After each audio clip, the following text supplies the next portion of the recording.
Hai semuanya. Berjumpa lagi bareng Mimin Noba di sini. Mimin ucapkan terima kasih ya untuk para sobat Noba yang sudah memberikan support dan kesetiaannya sampai sejauh ini. Dan juga Mimin tidak akan bosan-bosan minum pil Tika Dewa agar terus kerja membawakan episode-episode berikutnya dari BTTH Keabadian Kaisar. Pokoknya jangan bosan-bosan untuk terus mengikuti kelanjutannya. Kalau tidak, Mimin akan membuat kalian tidak bisa tertawa atau menangis. Let's go, mari kita masuk ke dalam ilusi seni radionya.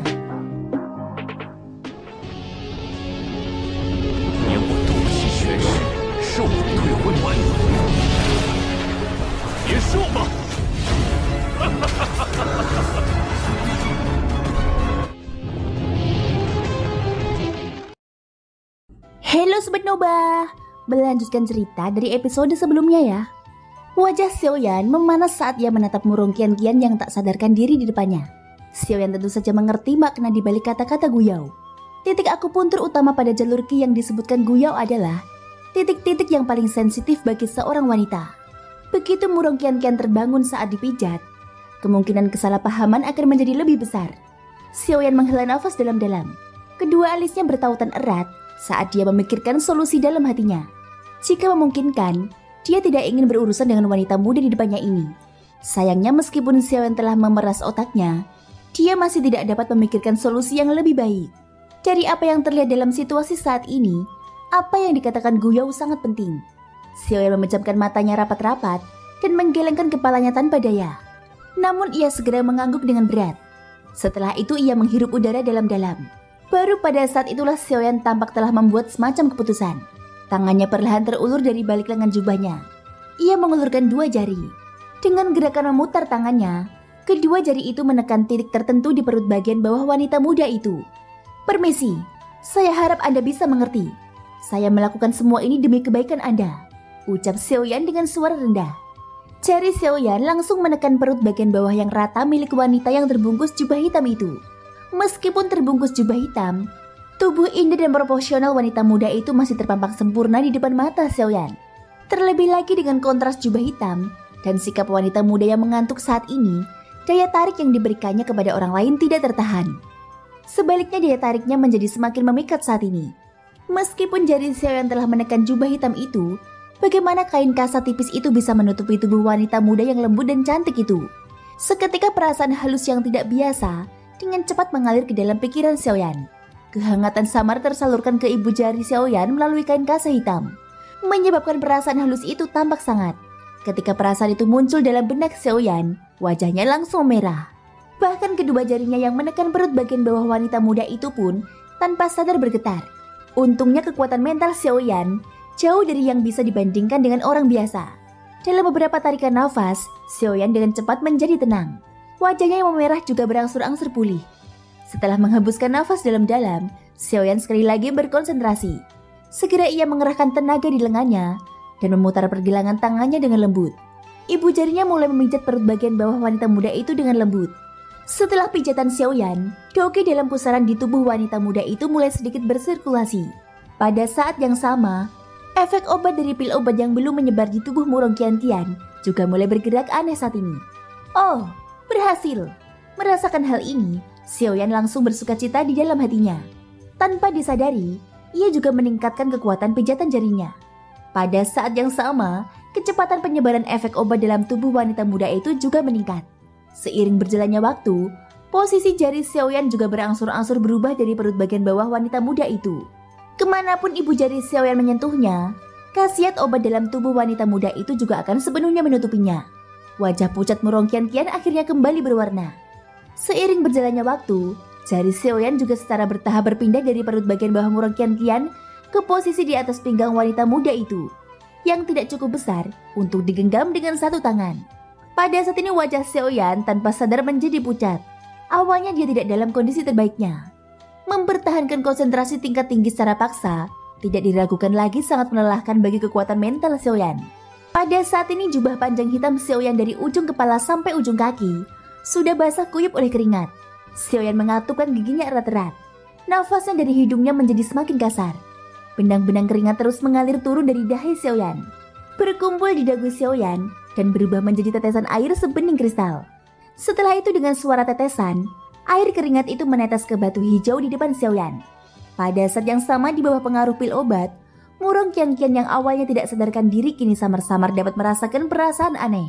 Seiring efek obatnya menyebar, luka-luka di tubuh Murong Qianqian berangsur-angsur membaik. Kesadaran wanita muda itu juga tanpa disadari menjadi semakin jelas.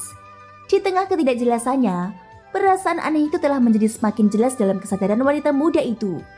Setelah mengerang pelan, mata Xiaoyan yang awalnya fokus tiba-tiba melebar. Wajahnya yang muram dengan cepat berubah panik.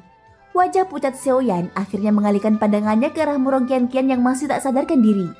Setelah melihat bahwa dia tidak menunjukkan tanda-tanda bangun, Xiaoyan akhirnya menghela nafas lega.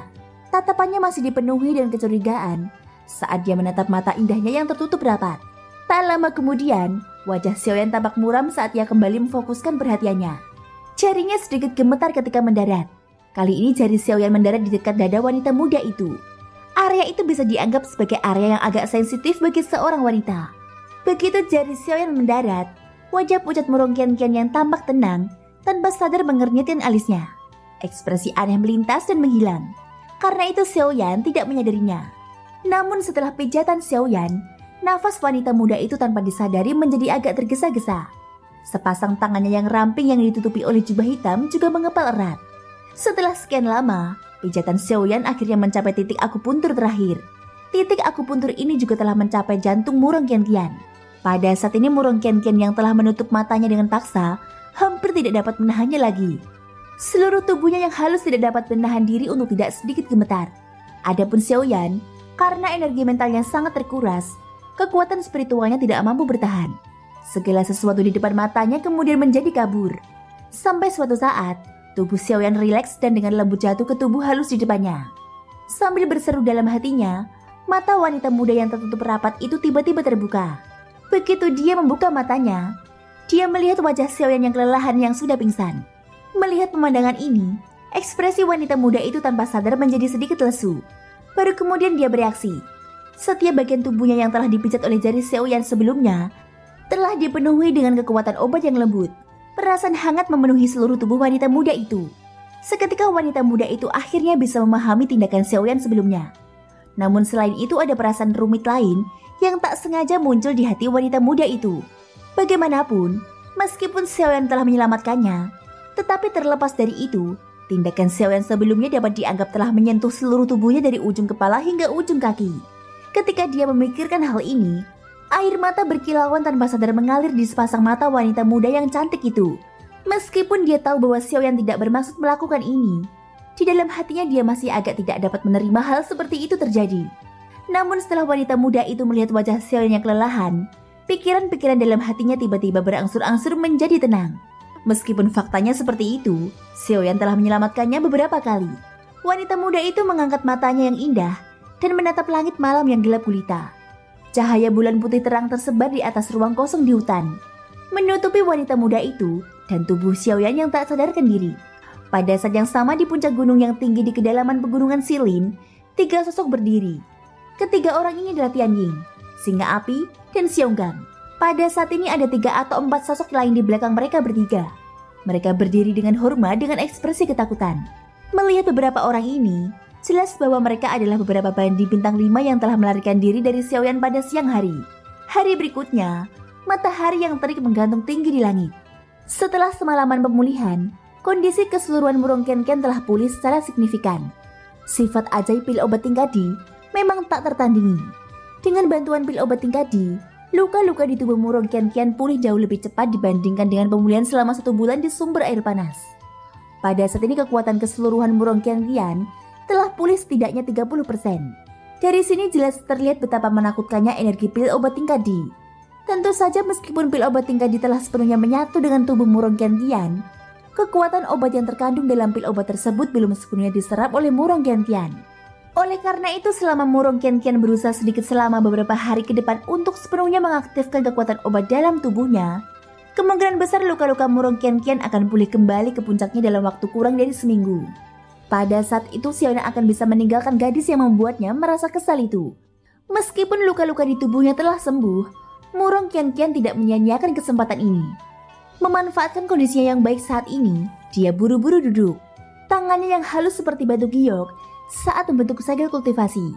Saat metode Qi di dalam tubuhnya bersirkulasi, gelombang demi gelombang energi alam dengan cepat berkumpul menuju wanita muda itu. Di sisi lain, Xiaoyan masih tidur nyenyak saat ini. Meskipun dia sudah mendekati tengah hari, dilihat dari penampilan Xiaoyan saat tidur, sepertinya dia tidak akan bangun untuk beberapa saat. Tidak ada yang bisa dilakukan. Terus-menerus menghabiskan sejumlah besar kekuatan spiritual adalah sesuatu yang bahkan Xiaoyan tidak akan mampu menahan. Pada saat yang sama di suatu tempat dekat kedalaman pegunungan Silin, 3 sosok manusia melangkah di udara kosong dan terbang. Arah mereka adalah tempat Xiaoyan saat ini berada. Dalam sekejap mata, hari baru telah tiba. Kelopak mata Xiaoyan sedikit bergetar dan alisnya berkerut. Akhirnya dia perlahan terbangun dari tidur nyenyaknya. Saat ia membuka matanya, Xiaoyan melihat seorang wanita muda cantik yang telah berganti pakaian panjang dan duduk bersila di atas bongkah batu hijau di bawah sinar matahari. Tangannya yang putih membentuk segel kultivasi, dan warna kemerahan sekali lagi muncul di wajahnya yang awalnya pucat. Auranya yang lemah juga menjadi stabil. Xiaoyan menggelengkan kepalanya dengan agak bingung. Baru kemudian dia berdiri dari tanah. Angin sepoi-sepoi bertiup dan Xiaoyan segera merasakan seluruh tubuhnya bergetar. Rasa kantuk di hatinya juga hilang sepenuhnya dalam sekejap. Tatapannya berbalik dan sekali lagi mendarat di tubuh Murong Gentian. Meskipun anak muda itu telah memasuki tahap latihan pada saat ini, dia telah jelas merasakan tatapan yang diarahkan Xiaoyan ke arahnya setelah luka-luka di tubuhnya pulih. Matanya yang indah sedikit bergetar. Seketika sepasang mata yang indah itu bertemu dengan mata Xiaoyan seperti bintang-bintang di langit. Tatapan mata mereka berdua bertemu. Tetapi entah mengapa Xiaoyan sepertinya teringat sesuatu. Tatapan mata mereka hanya bertemu sesaat sebelum Xiaoyan menjadi yang pertama mengalihkan pandangan. Ekspresi rumit tanpa sengaja melintas di wajah cantik Murong Gentian. Matanya yang cerah menoleh dan dia juga mengalihkan pandangan. Hei, bocah kecil, kenapa kau bersembunyi? Kau melemparkan dirimu ke tubuhnya saat kau tak sadarkan diri. Aku tidak melihatmu bersembunyi saat itu. Sekarang setelah semuanya terjadi, apa yang harus disembunyikan? Kau seharusnya menghadapi perasaanmu saja. Bagaimanapun, hanya ada kalian berdua di sini. Tidak seorang pun akan mengganggumu. Suara menggoda guyau tiba-tiba terdengar dari lubuk hati Xiaoyan setelah Xiaoyan mengalihkan pandangannya. Wajah Xiaoyan langsung merah saat mendengar kata-kata itu. Xiaoyan terbatuk canggung di dalam hatinya. Baru kemudian dia menjawab guyau dengan cepat. Kesadaranku kabur saat itu. Bagaimana bisa dibandingkan dengan sekarang? Dia jelas terbangun sebelum aku. Jika aku masih berbaring telentang saat itu, bukankah itu akan... Ucap Xiaoyan. Hehehe, santai saja. Kalau dia benar-benar ingin membunuhmu karena kau menyentuh tubuhnya, dia pasti sudah melakukannya sejak lama. Apa kau tidak sadar kalau gadis kecil ini sudah bangun saat kau memijatnya? Ucap guyau. Ekspresi wajah Xiaoyan tiba-tiba mengeras saat mendengar kata-kata guyau. Saat itu dia telah memfokuskan seluruh perhatiannya untuk membantu Murong Gentian mengatasi kekuatan obat dalam tubuhnya. Bagaimana mungkin dia punya waktu untuk memikirkan apakah dia sudah bangun atau belum? Namun jika memang benar seperti yang dikatakan guyau, bukankah masalah dia memijat Murong Gentian sudah menarik perhatiannya? Wajah Xiaoyan langsung merah saat memikirkan hal ini. Dia mengangkat matanya dan menatap Murong Gentian, hanya untuk menyadari bahwa Murong Gentian juga sedang menatapnya. Seketika mata Xiaoyan tanpa sadar menjadi sedikit terkejut. Dia buru-buru membuka mulutnya untuk berbicara. Hal itu. Namun sebelum Xiaoyan sempat berkata apa-apa, wajah cantik Murong Gentian memerah sedikit saat dia melirik Xiaoyan. Nada bicaranya tenang. Tidak perlu kau katakan apa-apa lagi. Anggap saja ini mimpi dan tidak terjadi apa-apa, kata Murong Gentian. Saat kata-kata wanita muda itu jatuh, suasana di alun-alun segera menjadi agak mencekam. Tatapan mereka berdua melihat sekeliling. Bibir mereka bergerak sedikit, tetapi mereka tidak tahu harus berkata apa untuk meredakan suasana yang mencekam ini. Namun beberapa saat kemudian, ekspresi wajah Xiaoyan yang awalnya mengorot dan kening tak berdaya tiba-tiba berubah. Tubuhnya yang berdiri di tanah tiba-tiba berbalik. Dia mengangkat kepalanya dan menatap langit barat di belakangnya. Xiaoyan dapat dengan jelas merasakan bahwa pada saat ini ada 3 aura yang sangat kuat terbang ke arah mereka dengan kecepatan yang sangat cepat. Xiaoyan langsung mengenali pemilik ketiga aura ini. Ketiga orang ini secara mengejutkan adalah 3 raja besar dari kedalaman pegunungan Silin, Tianying, Singa Api, dan Xionggang. Xiaoyan tidak menyangka bahwa ketiga orang ini benar-benar akan mengejarnya sampai ke tempat ini. Namun beruntunglah bahwa langkah pemusnah langit Xiaoyan telah memasuki tahap elemen angin. Dia secara alami memiliki sedikit kepercayaan diri saat menghadapi ketiga orang ini. Namun Seon tanpa sadar mengerutkan kening setelah memikirkannya. Dia memang tidak takut pada ketiga orang ini. Tetapi kuncinya adalah Seon masih memiliki Murong Kian di sampingnya. Ini benar-benar merepotkan. Thank you guys sudah mendengarkan ceritaku di episode kali ini sampai akhir. Ikutin terus kelanjutan episode-episode berikutnya ya.